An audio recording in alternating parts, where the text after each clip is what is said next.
Welcome to the Tuesday review. I'm Nathan, and I'm joined by James in the studio today. How you going, James? We're finally back. We're finally back. I was sick last week, and Not with the Rona. not with the Rona. I got tested, as Yeah, everyone. good. If you have symptoms, get tested. Good, you did the right thing. I did the right thing. And then obviously we had lockdown a couple of weeks before that, but we are back. Yes. Sans Callum. Yes, Callum has not opened his heart to the gospel of Fast and Furious, which is what we're talking about tonight. But we will convert him shortly, and I'm sure when the last movie comes out, he will join us. Well, he's got this running thing of 10's supposed to be the last movie, so he's going to watch them all before 10, so Yeah. he can watch them all with a neat little bow. Yeah. But we'll see if 10's the end. There's going to be Yeah, spin-offs. well- There's going to be all kinds of stuff probably. Yeah, It's a money-making machine. Yeah, I mean, there'll definitely be spin-offs. I've heard 10 was supposed to be the end, but now people are saying it's going to be 10 and 11. So I'm maybe, I don't know if that's true. Maybe they're doing like a endgame thing, like a what do you call 10-part it? one, Infinity yeah, War, yeah. and like Deathly Hallows Part 1, 2. What do we reckon it's going to be called? Is it going to be called something cheesy, or is it just going to be called Well- like F10? Yeah, like it needs like a subtitle or something, Yeah. like the Final Furious or something. Yeah.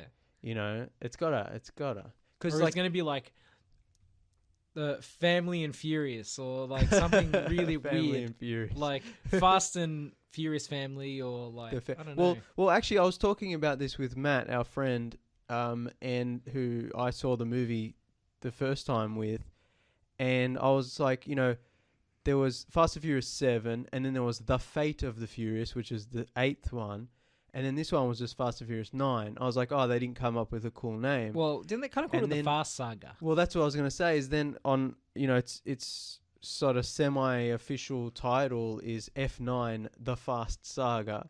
So it does kind of have a... I bet you they're just going to call it F10, the Fast Finale.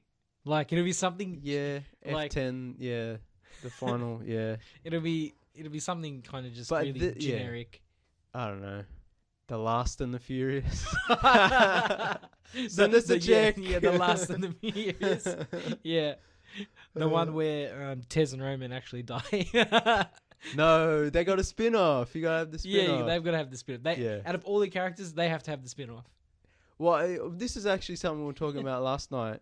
The great thing about Fast and Furious is you can take any one or two of the characters and have a whole spin-off movie or several movies.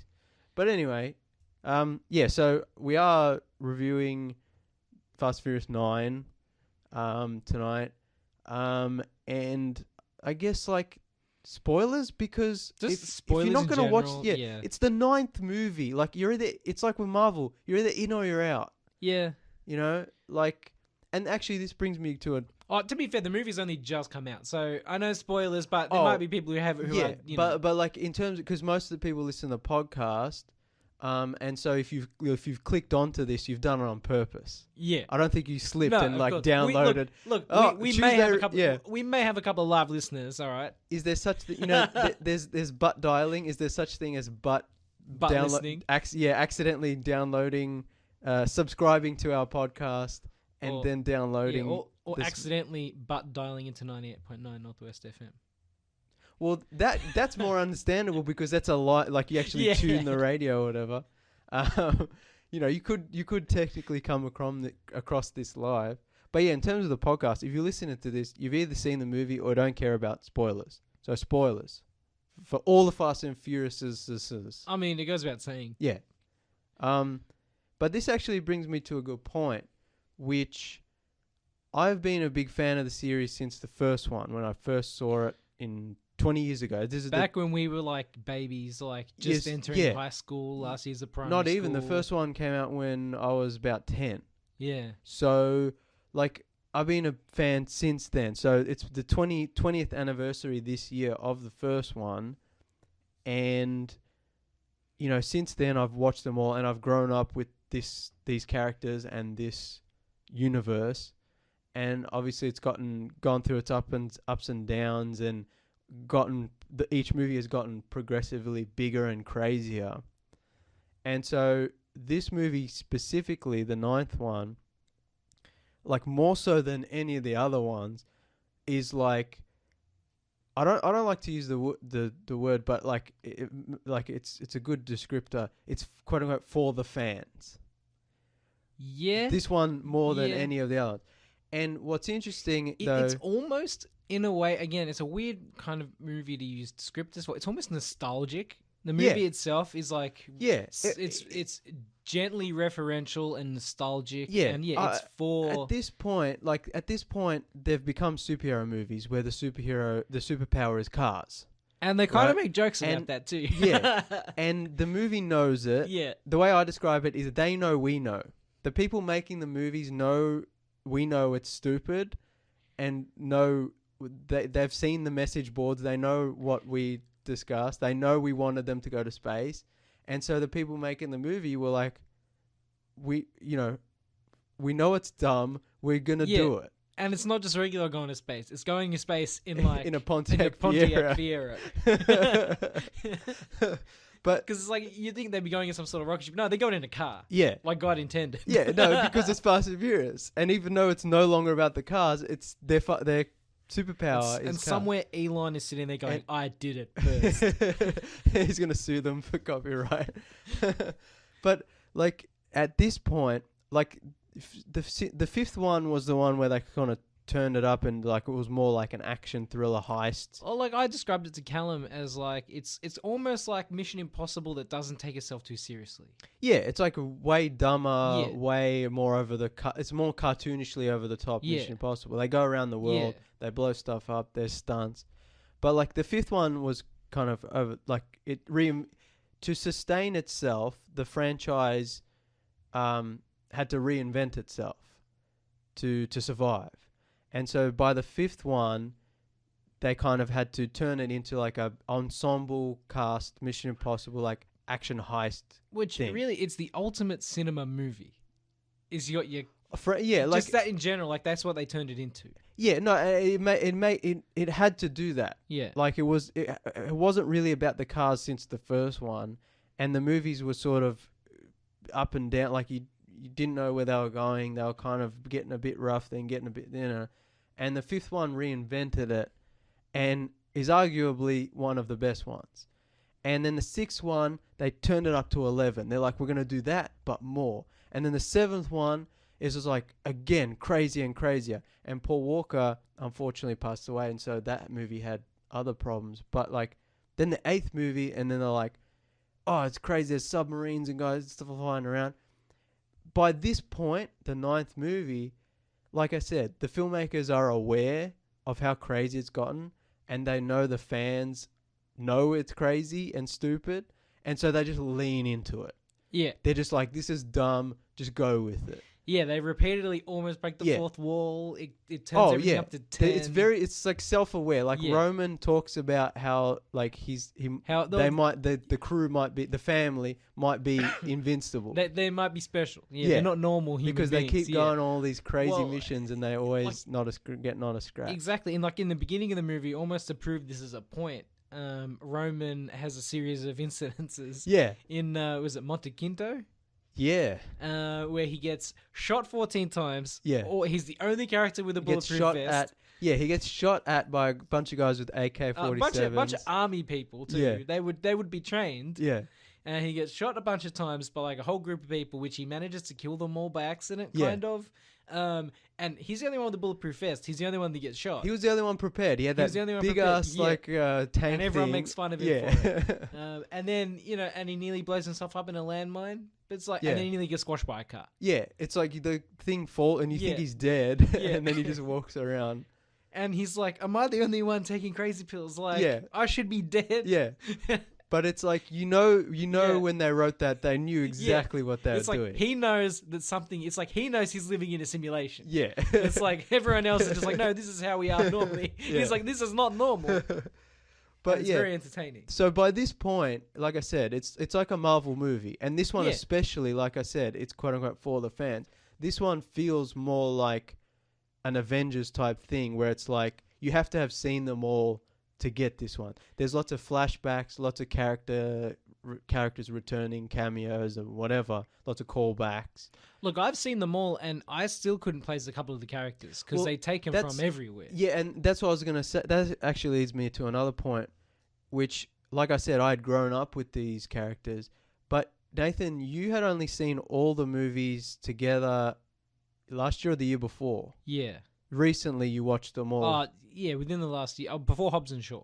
Yeah, so yeah, probably a couple years ago, you watched them all. I watched them all to prepare for Hobbs and Shaw. Yeah, so you don't have the same nostalgia. No. But like you kind of get it in the same way as like a Marvel thing where it's like, oh, you see every movie adds a new character, a new quote unquote family member. And then I hadn't refreshed my memory enough. And like some of the characters I was just like, oh, it was like mostly when they're in England or Scotland, wherever it is, Edinburgh. Yeah. And like the case in point, there was like the gang of girls that rescued them in the SWAT. Van. Is that Cardi B? Yeah. And I'm like, I don't think she's in the other movies though. And I'm like, but it's a case of like, am I supposed? She says she's the cousin of a guy from Dominican Republic, and I guess he's a character from the start of the fourth. I can't remember. Yeah, but it's that. But this is the thing. But I'm like, am I supposed to know who she is? And I wasn't sure. It's a Marvel movie now. Yeah. It's like, but at least in the Marvel movies, everyone's iconic. You know, there's no. No, but you know, in the Marvel movie, there are like really deep cuts for like comic book nerds. Yeah. Like this is the thing is like you have to. She was probably in the Fast and Furious Crossroads video game, which I never played. Oh, the greatest video game ever made. No one plays the Fast and Furious video games. They made a kids animated series as well. I was like, come on. But that's the thing is like the series is for kids. Like, let's face it. You know, I mean, it's unfortunately. Like number one, I don't feel like was for kids. No, really. at this is what I'm getting at. By the 9th movie, it is a superhero franchise. It's the Marvel. It's the Marvel movie. It's a Marvel movie. Like it's got all the references, all the characters coming together. You have to have seen the other ones to understand it.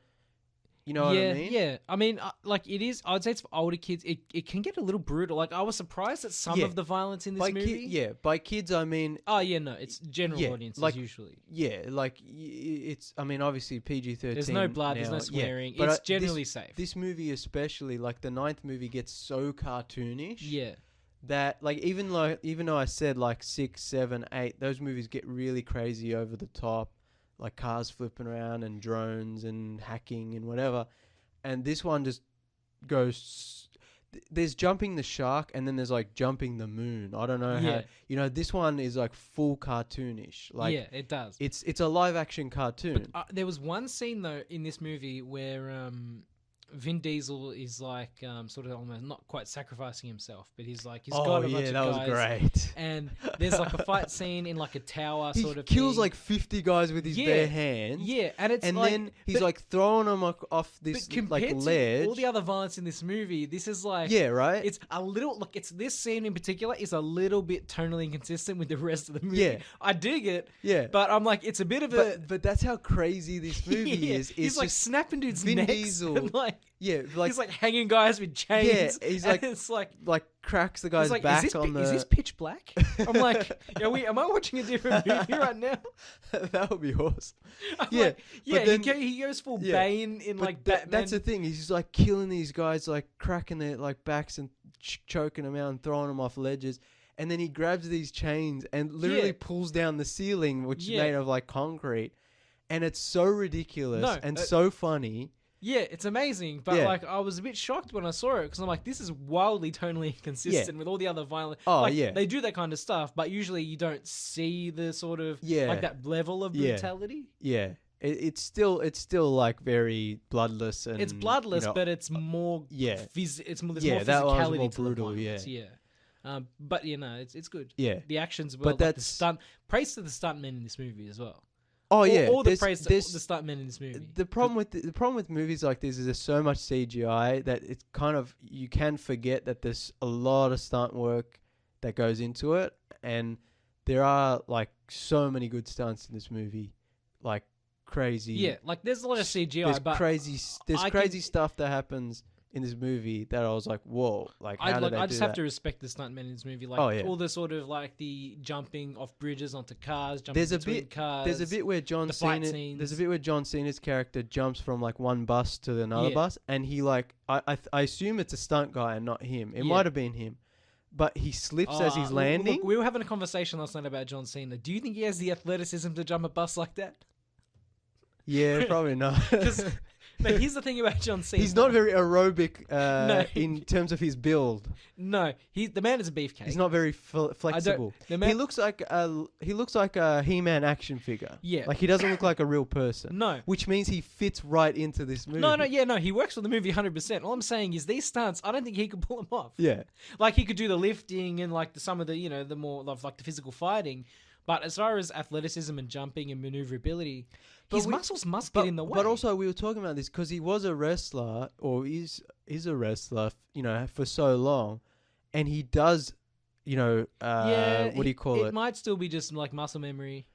Yeah, like he's done it before, but yeah, we were just confused as to his build. Like he doesn't look like a real person, and like he doesn't look like he can actually maneuver. It's one of those things where it's like he's almost turning into Rich Piana, and like to stick some food on his back and he can't. Yeah.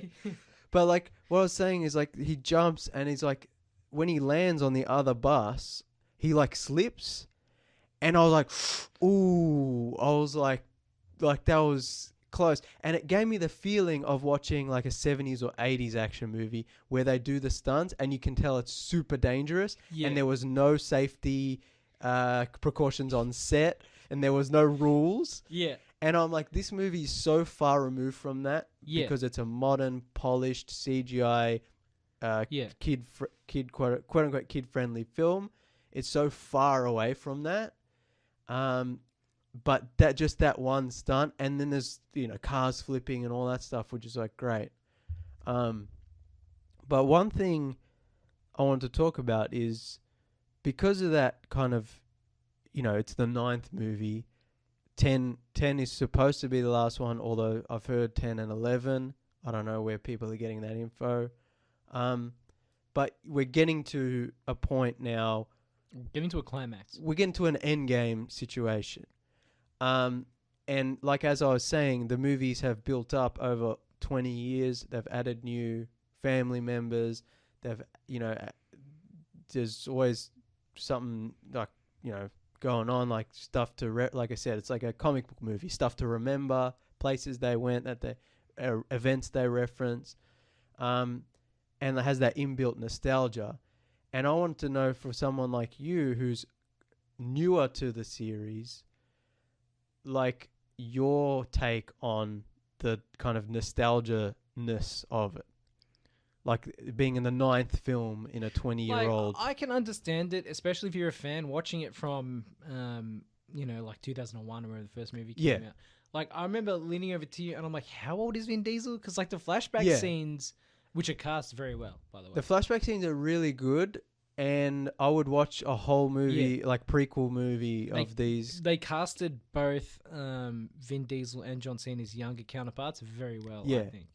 I also like this actually ties into what we're talking about with the nostalgia and the Easter eggs and references and Marvel-ness of it. Like you can see like young Jesse and young Vince in the background of the drag racing scene in the flashback, and it's like that's for the fans, quote unquote, for people people who love the first movie, But yeah, sorry, go on. As I was saying, like I think that like. I remember saying to you, I'm like, how old is Vin Diesel? How meant to be again? Because he's like a man in 1989. And then I'm thinking about it now. I'm like, but canonically, the movie came out in 2001. Yeah. So like, if he was born that was only 10 years later. If he was born in 1970, he was 19 in that flashback, and he would be 30, 31 for the first movie. For the first, which makes sense. And now he's 50. And it's ridiculous. I'm thinking about it. I'm like. I'm thinking about. I'm trying to wrap the time around in my head for this, and I'm like, the timeline. The timeline that's a separate issue. But I'm thinking like specifically for Vin Diesel's age. I'm like, for some reason I thought he would be like a young boy in 1989, but no, like the math works out. Oh, it's that thing of like, 2001 was only 10 years ago, and then you're like, oh. Yeah, 20. I'm like, oh, wait, 1989. It's like 30 years. Yeah, I'm like, no, that makes sense. You're I'm like, wow. 1989, that was only 10 years ago. Yeah. It's like 31 years ago. I'm like, oh, okay, fair enough. Yeah. I'm like, continue, Vin Diesel, young Vin Diesel, continue. Yeah. Yeah, continue. Okay. Like, I'm wrong. But no, the flashback scenes were mint. Yeah. Right? And it's like... And so from a nostalgia point of view, it's like, I've seen all the movies. I didn't grow up with them. I wish I did. Because I probably would have appreciated it more. Yeah, definitely. But it still adds a lot to the sort of movie. Yeah. Because it's just callbacks you can appreciate if you're a fan. Yeah. I guess it would be like having watched the Marvel movies as they came out and then seeing Endgame, rather than watching all the Marvel movies the week before Endgame and then watching Endgame. You still get everything, and it's even more concentrated, but it doesn't have that... It doesn't have the same... it's not as close to your heart. It doesn't have the same sort of special... that nostalgia of like growing up with these characters or developing alongside and getting to see these characters change and these movies change and the universe grow. Yeah. Yeah. But yeah, like there's so... like, because I saw this movie opening night with Matt and a couple other of our friends, and who were all like huge fans from when we were younger. And so it was the perfect viewing experience. And then there were a bunch of guys sitting behind us who we didn't know, who were probably maybe in their 40s even. Because that's the target 30s, demographic. Yeah. And then there was like a couple our age in the front, and a few other people. And what was great about it was that everyone there, assumedly, was a big fan from way back. And so it was just the perfect viewing experience because the whole audience was in on it. And everyone was laughing their ass off at how crazy and over the top was. Everyone got all the references. Everyone kind of, knew where the movie was coming from, kind of thing. And then you and I saw it last night. And it was crying babies and the audience was like middle-aged people with their kids and like a sort of couple in their 30s who brought their baby, and like it was just a worse experience. And I felt bad for you because you didn't get to see it. It's fine. I'll get it on 4K when it comes out. I'll watch it on the projector, and it'll be a great time. But it was just an interesting experience. I can imagine. I've had those experiences before. Went to midnight launch for the Force Awakens before we knew it was terrible. Yeah. And Harry Potter, Deathly Hallows Part 1 and 2 midnight launches, and it's electric. Yeah, when you're in an audience or a theater with people who are like-minded and just as invested in the franchise. Yeah, it's something. It's movie magic. It's special. Yeah. But it's like I said, this movie is quote unquote for the fans, which I don't like to say because a movie should be good whether you're a fan or not. But this one truly is. Like, I feel like you have to be in on it. You have to be in on the joke, because at this point, the filmmakers are in on the joke. Don't get us wrong. Like, I think you could watch like a 20-minute catch-up video, and you still find it an entertaining movie. So it's not to say that it's not good if you're not a fan. You do lose a lot, but the movie is still entertaining if you need to just brush up on what's happened. I think it's two things as well. The movie is so dumb and silly and over the top and crazy stuff happens. But like I said, it's like you got to be in on the joke, and the filmmakers are in on the joke. And I think you lose that if you haven't kept up with the series. Yeah, or if you take the series, if you for some reason take the series too quote unquote seriously. But then on the other hand, one thing I like about all the Fast and Furious movies, but this one especially, is like the character moments pretty genuine. The flashback scenes really well done. Yeah, the flashback scenes were really So it's like you got all these really dumb things happening, like really really dumb. I can't express to you how dumb, but it's like you kind of care about what's going on because you've grown up with these characters for 20 years, and on top of that, they do have character moments in the story. Almost a risky thing to do because you don't know a whole lot about Dom's past, really. Like, you know little bits. Well, this is actually really interesting because, like, doing flashbacks is always kind of like, oh, okay. Like this movie, like I said, it's a Marvel movie. It's very much like a retcon. like they had to come up with an excuse as to why Dom has a secret brother that no one knows about. Because it's so dumb, right? You're like, oh, John Cena rocks up and he's Vin Diesel's brother. Okay, and you never get like knew that. one line. You get like one line from Letty. It was like in whispered tones, like, Jacob. It's like, wait, what? How does he have a secret brother that no one's ever talked about? This whole series is about family. Until he cuts you off. Yeah, but then the flashbacks, it's like they do a bit of light retconning of like events that you hear about in the first movie but don't see. And it's like, okay, you got to go with it. Like it's like a Marvel movie. It's like, oh, time travel, they fix the timeline. Yeah. Okay, I mean, it's all about retconning with Han, and like there's some kinds of like like. Look, I call them flashbacks with Han because they technically take place in a previous time. Yeah, but it's not really a flashback because it's the same actor and like in a way it's different. It's a flashback. Yeah, in terms of the story. Yeah, I mean that was great too. It's like how is Han alive?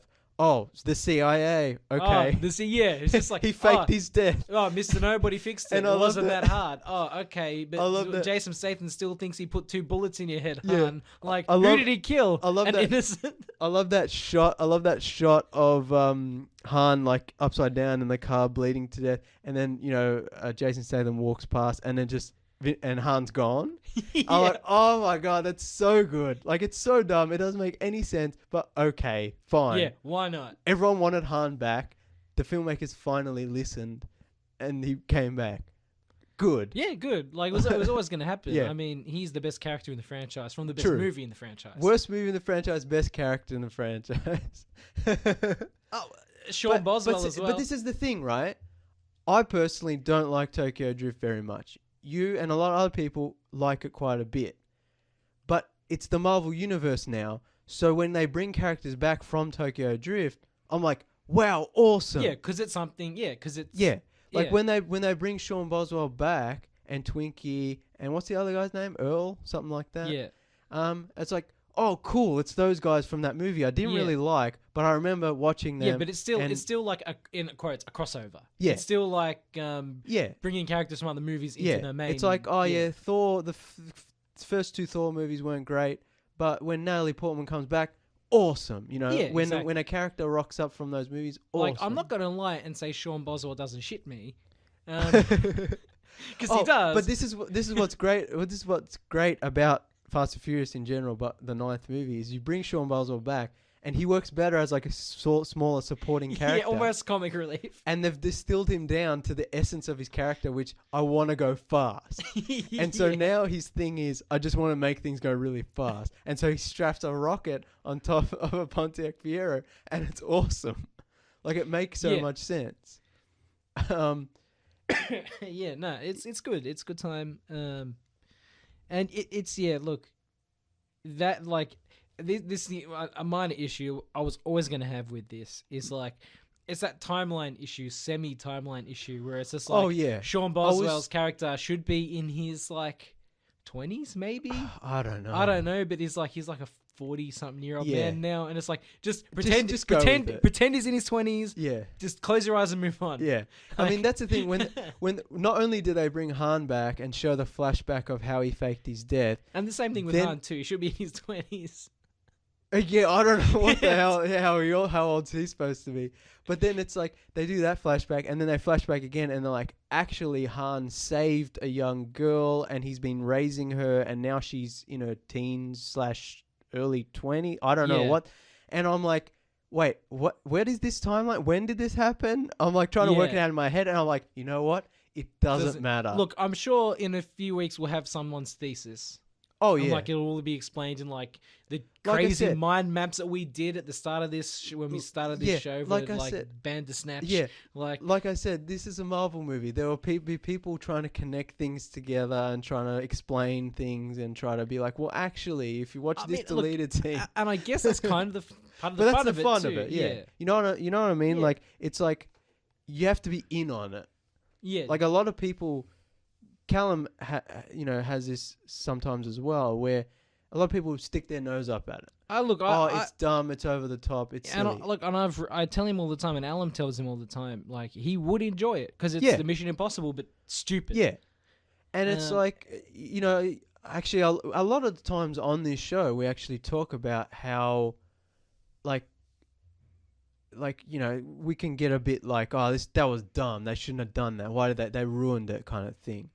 I'm like, but you can also embrace the dumbness. You can, and make a good movie. Like, I'm sorry, cars exploding and things going bang and boom. I'm like, it's big, it's bombastic, fun. It's fun. Yeah. Like, you take all the stupid, like, plot and, like, plot holes and, like, mistakes and everything else out of it, you've still got a really big, dumb, fun action movie. Yeah. Without, like, I know there's lots of CGI involved, but without, like, the element of it is cars. So there's not that, like, we were talking about the comparisons that people make, Callum and Alan make, between this and Transformers. Transformers is different because it's CGI driven, it's CGI focused. And this is more, this still feels more grounded, real. You've got cars. From an action entertainment standpoint, it's a lot less offensive visually. Yeah, and I mean, like I was saying to you the other night, is like we were just talking about, like, it's about the Fast and Furious, a lot about the characters, the family, the familiar, and this journey that you've been going on for 9, 10 movies if you count Hobbs and Shaw. And it's like, it's an evolving thing, and it's like I said, if you're in, you're in, you know. Whereas Transformers is like, you don't really remember a lot of the characters. There was what's his face, Shia LaBeouf from the first. Yeah, they keep rebooting it. Yeah, they kind of reboot it. And Michael Bay as a director, he's good. He's good at some of the explosions, but also a man of questionable ethics. Exactly. Like the whole leering of like underage girls, and setting dogs on Shia LaBeouf. Yeah, like the man or not, that's not cool. Yeah, it's like a different experience. Like there's different levels of dumb and different levels of over the topness that I'm willing to accept in. We talked about this a million times. A movie doesn't have to be realistic. It just has to set up its rules and then follow those rules within its universe. And Fast and Furious has been going so long that it keeps bending the rules and never breaks them. Just bend. Every movie gets a little bit more over the top, a little bit more ridiculous, and the rules now are so paper thin. But now they're starting to reference the fact that the rules are paper thin. So it's like, oh, they get what they know what they're doing. Exactly. I turned to you in the cinema, and when Roman is talking about how he's invincible, and you said something, and I was like, no, they know. Yeah. They know. They're making jokes about it. Yeah. Just the fact that they ended in space and brought Han back tells you everything. Exactly. They watch. They know what the fans want. Yeah. And look, they read the Reddit message boards. Credit to them. They know what we want, and they will give it to us. Yeah. We'll be right back after this short break. You are back on the Tuesday review, talking all things Fast and Furious 9. Fast and Furious 9. I said to you in the movie, like, with all some of the best banter in this movie is between Tez and Roman. Tez and Roman have always had like the good banter, and like they definitely need to have a spin-off. They do, but I said to you in the movies, I'm like, this would be amazing if it was R-rated, like for bad language. Yeah, this movie definitely needed swearing. I want to see the original script before the studio were like, cut everything. You know, we talked about this before. You know, when they write it, write it to be PG-13. Yeah, but I can imagine in my head how these sort of banters would actually go. The kind of insane, over-the-top action movie this is. And the kind of dudes they are. Yeah, it definitely needed like a lot of like one-liners with like I want to swearing. I want to see the outtakes. Oh yeah, like the bloopers. But yeah, because there were so many moments where like John Cena would have a guy at gunpoint, and I'd be like, oh, this would be really cool if he said something, with swearing, but then he just like shoots the guy or says something inane, and I was like, oh, okay, whatever. But it's that kind of movie where you just need guys yelling F this and all the time. Yeah. But yeah, like also, I mean, should we just go through everything ridiculous that happens? Okay, off the top of our heads, everything ridiculous that happens. They survive in a landmine field. Yeah. By only going 80 or over. Like, yeah, that's pretty cool actually. I'm like, I was trying to do the math in my head. I'm like, would that actually work? If they're going fast enough over a landmine? Oh, you have to be going way faster than 80. I reckon. I'm like, 80 is a very arbitrary number, right? Especially the blast radius of the But yeah, like, so like they get because Dom and Letty and their son, little Brian, are like in hiding. And then Mr. Nobody, Kurt Russell's character from the last few movies, who's like a CIA Black Ops guy, like sends a distress signal. So they go to find his crashed plane. And then there's like landmines. Oh, the rope bridge. The rope bridge, yes. Oh, wow. Still ridiculous in Monte Quinto. The rope bridge. Yeah. Technically on the border between Monte Quinto and another country. And they have to cross the border so the military stops chasing them. And what's his name? They break the rope bridge. Yeah, break the rope bridge. But then Jacob like drives out over the cliff and then gets picked up by a magnetic plane. It's so dumb. And then Vin Diesel like wraps his tire around the rope that's still left from the bridge. Letty knows he's gonna do it, and Letty's like, "Please don't." No, and he's like, "Yes." It's so dumb. Yeah, and they swing, and somehow they don't die. Yeah, they land on the other side, and they flip. The car's rolling over, almost over the cliff. The dumbest thing to me is not this crazy stuff that's happening. It's the fact that they land on the other side of the border and the military is just like, okay, and then leaves. I'm like, I know there's rules and whatever, but I'm like, that's dumber than... It's just over the border? Like, no one will know. Yeah. Like, it's like, really? But yeah, this is hilarious. Also, like, there's so in Fast and Furious 6, which is the movie that turns it up to 11, at this point we're jumped the moon, I think. But this was way back when it was just turning up to 11. So there's like different degrees of crazy cartoonishness. But there's this bit where they're on like chasing a tank on a freeway. Yes. I really love that bit. And there's like a bit where like Letty crashes and she's like flies out of her car or whatever. And she's like flying over the bridge. And Vin Diesel like he's like in a Mercedes or something. And he like skids around. I can't remember if he catches her on his bonnet or if he smashes like a car in it, and she lands on a bonnet. And Matt and I always joke, and they do that a few times in this movie. It's so funny that people landing on a car, I guess technically would be better than landing on asphalt, but you'd still be dead. But it's hilarious that in this universe you can catch someone with a car because their superpower is cars. That happens 2 or 3 times at least in Fast and Furious 9, and it's hilarious. Yeah. It's awesome. Like, I think one time it happens with Jacob. Happens with Jacob at the end. Yeah. And it happens with Letty at the start when they're after the landmines, I think. And then, it's so good. Then there's the electromagnets. They were awesome. They were amazing. Which is awesome, but it's like, because... Slight cop-out. They use it a little bit too... Like, I'm not going to say they use it too much. Yeah. But almost a little bit. They wrote it into the script, they're like, oh, this is their way of like defeating the bad guy. And so at the end, there's like the whole set piece at the end is like using the magnets to...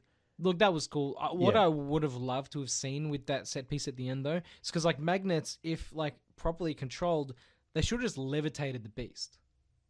That would have been cool. Because like it would have been stuck. You know what they should have had? They should have had like 2 smaller trucks, like have like 4 magnet, 4 magnet, cars. Like 4. They should have had like four magnet trucks, like full of magnets. Because they go on about how powerful these magnets are. So I was expecting, but they're using them in tiny sports cars. I was expecting to see them like basically stop this this beast of like a truck, by suspending it, in the air. That would be cool with like special car tech or something. Or crushing it slowly. From but all like sides. I was expecting like levitating beast. Yeah. And they would just sort of got in it and being like, they would have had like those kind of weird plastic guns like what they use in like Magneto. like in Escape Plan, like the movie, the Sylvester Stallone classic. They have like the whole kind of like those kind of like plastic guns because they can't have metal. And all that kind of stuff. No, it's like the guards at Magneto's prison. Exactly.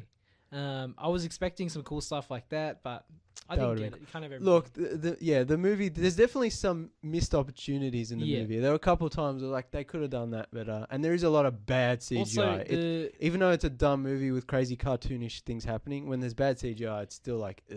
I know driving and cars are the superpower. Yeah. But the lady who'd never, I forget her name, the lady who'd never driven before. Oh, Ramsey, yeah. Ramsey. Because she's the hacker lady. She's the hacker lady. But she drove too well. A truck too. I was like, how do you get in a truck? And I can't remember if it was automatic or not. It had to have been. I don't think it was. But she was shifting because it's exciting in a movie when you shift. But yeah, she does a really good job. But see, because she's part of the family. That's it. She gets that driving. It's like a natural, She's like, oh, I don't know how to drive. It's like shifts and clutch and we're all ready to go. And just her whole bad driving is just crashing into cars and swerving. Yeah. Like, no, she's still doing fine. Yeah. She's still shifting correctly. She's doing everything okay. Yeah. And no, she's just swerving. I'm like, that's the best thing you can be bad at in a car, right? Just hold the wheel straight. Yeah. I'm like, you should be doing the other things terribly. Yeah. You should at least be able to hold the wheel straight. Also, on top of this, she's chasing a guy, and there's a fight going on in the back of the truck, and their lives are at stake, and she's still. Yeah, that was. I class that as ridiculous. But it's not in a different category than what we're talking about. But you know what I mean? It's it works so well, and it's so fun and funny. And the ultimate ridiculous, I think, in this movie is the Pontiac in space. Yeah. Oh, that's just another level chef's of kiss. Yeah. It's just that they knew what we wanted, and they gave it to us in the stupidest, but also not stupidest way possible. And on the same level as Ramsey, also, how is Vin Diesel not arrested in every country he visits? Because he always has to have his car that doesn't have license plates. It's probably not registered. Yeah, but I'm like, every 10 seconds he's in a country in a metropolitan road, I expect a cop to pull him over and be like, can I see your registration, please? But see, this is the thing. Now they're super spies, and so they can do whatever they want. And they have all the resources. Also, I can't remember, at one movie they got pardoned, but then the next movie I think they kind of started trouble again, and so now they're technically not pardoned. I can't remember. It gets weird because they're still involved in shootouts in the street. Yeah, but they're the good guys, and so they're the good people guys. Look the other way. And technically they have the backing of shady or government organizations. Yeah, but it's the CIA. Would they recognize them if they got captured? That's true. Yeah, probably not. But they could send them a little hacksaw in a file in a cake. Yeah. What else? Also, the way diplomatic relations apparently work in this movie, you can do anything. If your dad's to be fair, I did turn to you, and because you said you made that comment, and I did turn to you, I said, no, if you have enough money, you can get away with anything you want. That's true, but I'm sorry, this house is foreign soil because my dad is the diplomat. No, his dad was head of state of some Eastern European country, I guess. But your dad's not here, man. And so his house I was like, whatever. But see, it's these things, it doesn't matter. No, it doesn't matter. You're there for guys to punch each other, cars to fly around and drive around, and explosions. And the war crime that is the haircut of Sci-Fi. Yeah. No, we don't need the bowl cut. No one needs it. No one like Mo from the Three Stooges. No one should have a bowl cut in 2021. But she's the bad guy, see, so she can look weird. It doesn't matter. The bad guy's usually cool. Yeah. Bad guys should not have bowl cuts. Yeah. That's the title of this episode. Bad guys should not have bowl cuts. It doesn't work. The only person that should have a bowl cut... But what about Zorg? The only person that should have a bowl cut is Han in the flashback. When did he ever have a bowl cut in the other movies, though? It was a joke. Flashbacks should only be the only place you can see bowl cuts, because it's a relic of the past. Oh, okay. I'd say Vin Diesel should have a flashback, but he was already kind of... Yeah, had the shaved head. Maybe Jacob could have a bowl cut. Yeah. But then again, he was too old. He was a dweeb.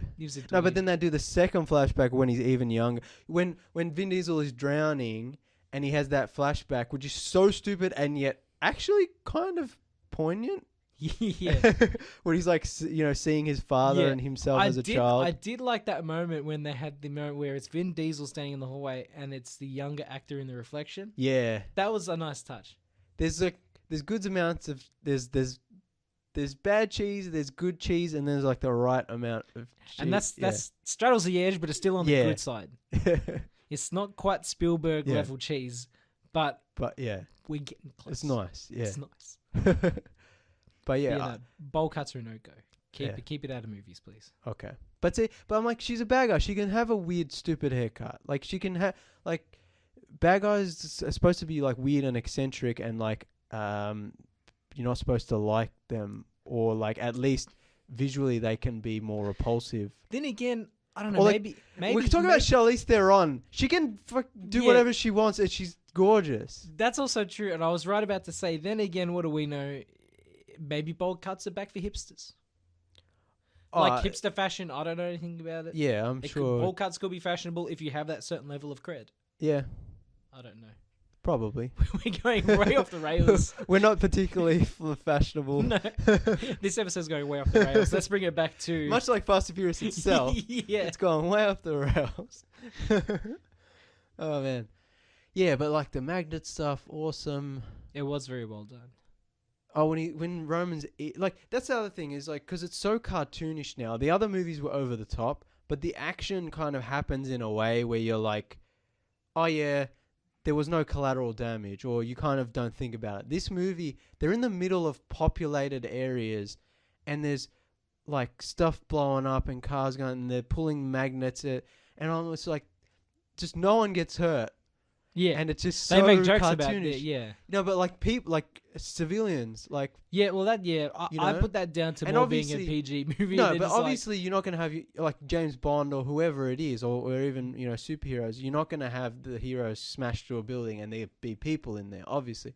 But this movie is the only one where out of all of them where I was like, this is so crazy.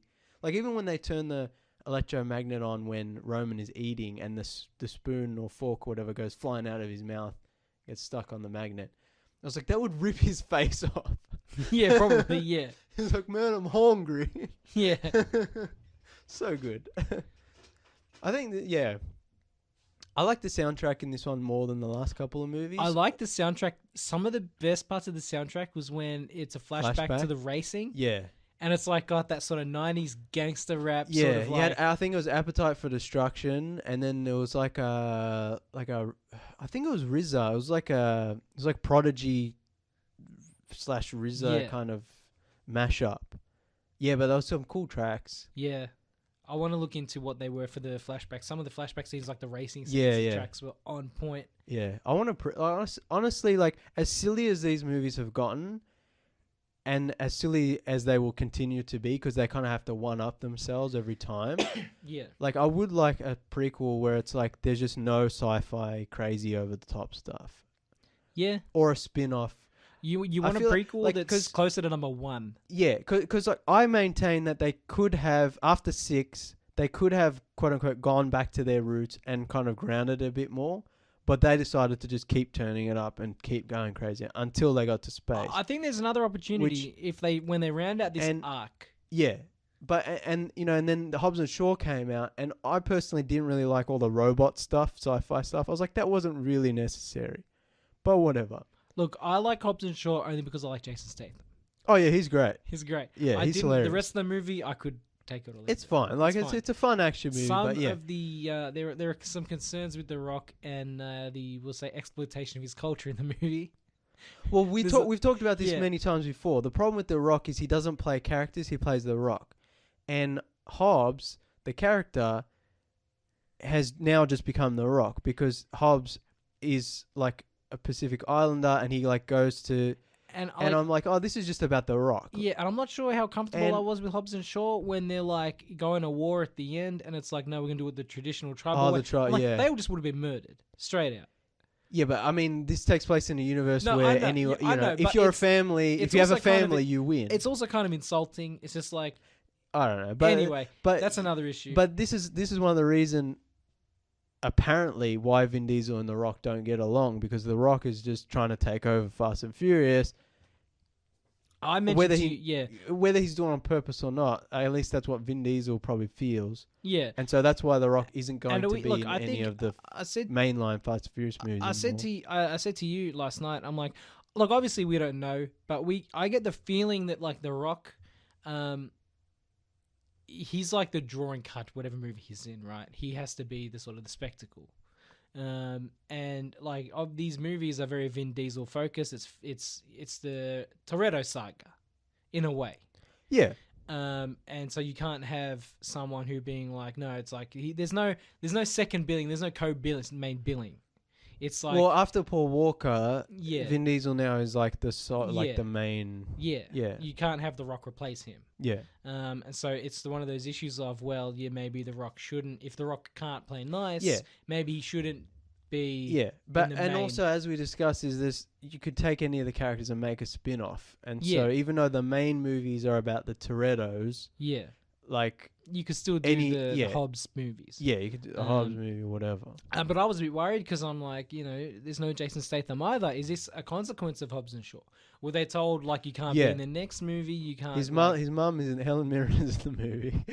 I did cringe when she couldn't say the letter Toretto. T. Toretto. I'm like, because she's a Cockney gangster. She's a Cockney, like she can still say T. Like, I'm sorry. But that's how you say it. Otherwise, it's not Cockney. Come on, man. That bit was great, though. It's like exposition, but they're like, getting chased by I love the cops. fact that she also is an amazing driver. Yeah. Like, it's so amazing. That was also very good. But like, no, I was. I think maybe it's a contract issue or something. They couldn't have Jason Statham in it, or maybe they did it for plot reasons. We talked about this after the movie. Remember, I said I think it was just because they didn't find a way to fit him into the movie, and maybe scheduling issues. But then he is teased at the end in the mid credits scene where he's like wailing on the punching bag. And he unzips it and there's a guy in there. And it's the most Jason Statham / Shaw scene that could ever be in this movie. Yeah. Whereas he's trying to get information out of some guy, but he already has the information. He's just beating and the guy's like, then why are you why are we doing this? It was like, I've got to keep fit somehow. Yeah. He like zips back up. He's like, don't go anywhere. Yeah. And then someone knocks on the door and he opens the door and it's Han and it cuts to black. And I was like, oh my God, if the next movie doesn't start with like a 10-minute fist fight between Han and Shaw, I'll be so disappointed. Or is it going to be an anticlimax and they're going to hug? If they do that, I'll be mad. Because like it could go either way, honestly. We talked about this though, like fans have been vocal about what they want and how silly the films are and what they... And by this point, the filmmakers know that. And people are still saying like justice for Han. Like it doesn't make sense that Shaw killed Han and then was allowed to be part of the family. But now we learn that Han wasn't actually dead. That still doesn't negate the fact that Shaw would have killed him. And so they at least need to fight it out and then hug it out afterwards. So then at least you can have the... Yeah, look, if Han gets some sort of revenge. If they're going to redeem Jacob in this movie, I guess they have to redeem Shaw as well. That's a hilarious thing about this movie is Jacob is a supervillain for the whole movie. He wants to take over the world. Like, there's no two ways about it. He is a bad guy. I said to you in this movie, I'm like, I will be slightly disappointed if they do redeem him. And 5 minutes before the end, Jacob gets betrayed by his partners, and so he's like, oh, I'm going to help Dom out and Dom and the family out. And so, but that's what I was saying to you is in the Fast and Furious universe, if you have a family, you're a good guy. If you don't have a family, you're a bad guy. So Jacob was technically a Toretto, and so he was a good guy. All the poor orphans in the world. All aspiring supervillains. Sorry. Yeah. Oh, man. So, I mean, that's what the hilarious thing is. Even Hobbs and Shaw, like, they're all about family. And it's super sappy and, like, weird, kind of weird. But it's just like, okay, cool. Like, this is what this is now.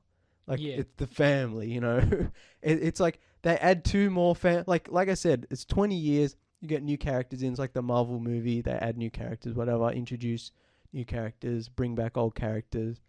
They introduced 2 new family members. They got Jacob, obviously, who gets away, who Dom lets go at the end, so he'll come back, and Elle, who is Han's adopted daughter or whatever. I'm like, this is crazy. I'm like, okay. It's awesome. I don't know what to say. I don't know. What's the next wrestler that's going to be in this franchise? I don't know. Who else is out there? Uncle Hulk Hogan comes back. Nature Boy. I don't know. He might say something racist. Yeah, maybe. Oh, speaking of racist, okay, this is kind of a weird tangent, but so John Cena's cast as Vin Diesel's brother. They don't really look the same, but it's a movie. Who cares? Like they look similar enough. Whatever. And then there's this weird moment where you got Charlize that Theron really, is just like, I know the Torettos have a mixed bloodline, but I didn't know they had a Nordic strain. I was like, what? You don't need to explain why John Cena looks different to Vin Diesel. That was super weird. Like, you just have the same father. Like, I was just like, they could be half brothers. Yeah, I just assumed that they might have different mothers, or they might, because all the kids look slightly different, right? But also, it's like, it's a movie. It's like, you just say, they're brothers, they just look slightly different. Like, who cares? Like, that was the weirdest line. I was like, why would they? Could be full brothers, could be half brothers. Out of all the dumb stuff that happens in this movie, I was like, you didn't need to explain that. Like, there's probably weird conversations behind the set where, like, Vin Diesel's just like, we look different. How are we going to fix this? And explain it. We need to explain it. I don't know. It's just overcompensating. Whoever decides they needed to explain it, it's like... It was a dumb decision, yeah. A really dumb decision. Yeah. It's not Fantastic Four where they're brother and sister and they're completely different people. Oh, yeah. Like, it's not like that different races, like, yeah. What was his name? He's a really good actor now. Michael B. Jordan. Michael B. Jordan, and I forget the lady's name. I'm like, oh yeah. They said they were brother and sister, but obviously, Kate Mara, yeah. Like, no, it's not that situation at all. Yeah. Like, they look similar enough. Yeah, exactly. Like, what's the problem? It was stupid. Also, I find it hilarious. I laughed my ass off the first time. So at the end of the movie, Sci-Fi, who's been the villain from the last movie and this movie, and is going to return in the next movie. So they're, I would assume, they're keeping her around as like one of the main villains. She's flying her like jet thing towards that was cool.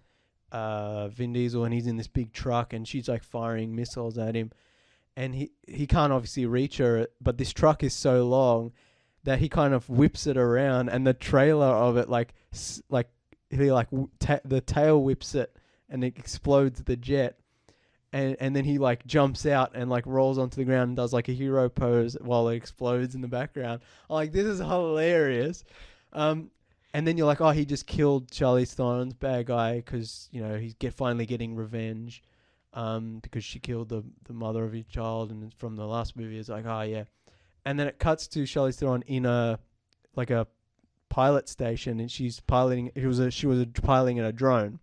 Well, what's hilarious, really cool. I find it hilarious that she's actually in a simulator. Yeah. Like, it's like an actual full simulator. That was really cool. I thought it was hilarious. I was like, why? It's not necessary. But it's amazing. Yeah. It's like a fully built cockpit. Yeah. But I was just so, like, it's like, that was so unnecessary, but it was so funny. Like, I just... No, but it's amazing. Wouldn't you love to sit in one of those cockpits? Oh, yeah. But I was just like, it's hilarious that they had to, like, do a fake out to the audience, and so it's like, oh, she's piloting a drone. But you have to think she's in the jet. Yeah. So she's actually in a cockpit. No. But then it's actually a simulator, and so the top comes off, and it looks like she's in the arcade. But it was sick. Yeah. It's hilarious. And then she's like the only person in some hangar as she walks out. Everything else is empty. Like, they've got everything set up. There's power being supplied to the building just for the simulator. Yeah. It's like, okay. You thought there'd be like other people around, but whatever. Yeah. It's cool, I guess.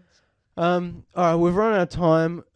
I do like at the end they do, because Brian, obviously, Paul Walker's character, Paul Walker passed away, so they had to retire Brian, and he's now just off looking after the kids. What's the canon excuse of why he doesn't join the boys anymore? He's like keeping the family, he's keeping the kids safe. Okay. And I was like, that's fair enough.